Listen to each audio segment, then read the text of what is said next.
SD guys, Dante's back, and you are watching 5 minutes of basketball, where I talk about random NBA stuff for exactly 5 minutes.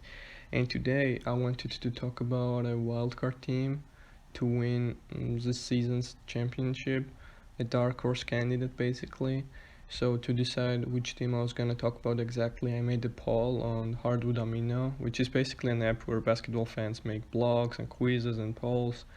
And as my options, I put the Hawks, the Pacers, and the Suns because those three teams were like my dark horse candidates. And the Suns got the most votes, as you can tell from the title. So I'm gonna talk about the Phoenix Suns. First of all, I want to clear up why I hate them as a dark horse candidate, because apparently a lot of people considered them like a clear-cut contender from the start of the season, which I don't see. Like, I know they had that 18-0 run last season, and they added Chris Paul, they added Jay Crowder, the younger guys got a little bit better, but I still don't see them as a clear-cut contender. They are a playoff team for sure, but I don't know if they can go win the championship, or even if they have a chance. Uh, in my opinion, there are like four teams just in the West that have like a much bigger chance of winning it.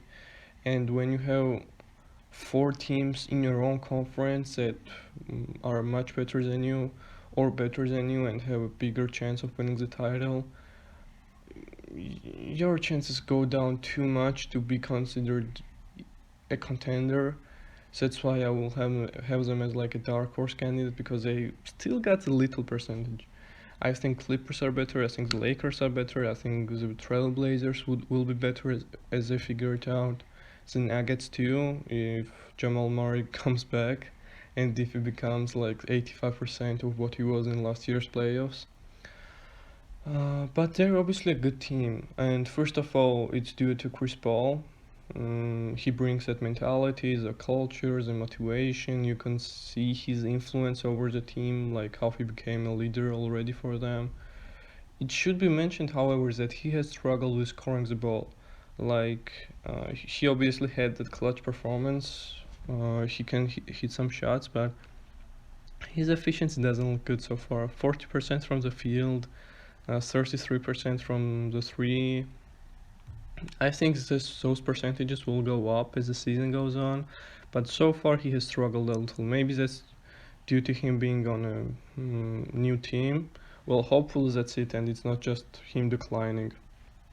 However, he's also averaging like over 8 assists with less than 2 turnovers. He's a good facilitator for the team. He's good for DeAndre Ayton.